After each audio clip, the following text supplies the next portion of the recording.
That's right, Andrea. We heard from the president there talking about the complexities of the security challenges Turkey as well as other members of NATO and those who are outside of NATO face. He's particularly talked about the threat emanating from asymmetrical warfare, and he said that in the context of Turkey there are threats, both security as well as economic threats, and he said that especially when it comes to Syria, Turkey, for example, has spent over 35 billion US dollars dealing with these Syrian refugees. And he's also said that when it comes to Daesh, again, Turkey has been instrumental in facing the threat from Daesh, and that Turkey has been the only NATO member that has actually fought Daesh on the ground. He's also touched on the situation in Idlib, saying that Turkey has been successful in averting a humanitarian disaster in Idlib that would have affected the Western European countries as well because of the wave of migration that could have come from there. He's talked about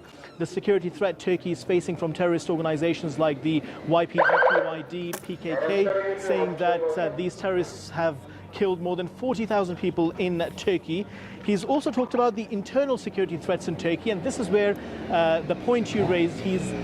sort of indirectly hinted at the fact that there are some countries that continue to shelter people who Turkey regards as a threat to its security. He's also talked about the global scope of the security threat, highlighting the terrorist attacks in Sri Lanka, and also he said that Islamophobia is another security-related issue. There is growing Islamophobia in the Western world, and he said that Turkey expects its allies, particularly NATO, to live up to the spirit of NATO and deal with the anti-Turkey terrorist organizations that pose a threat to Turkey. And finally, on the point of the S-400, he said that it is counterproductive for anyone to try and limit the options of Turkey and not take the security concerns of Turkey into account.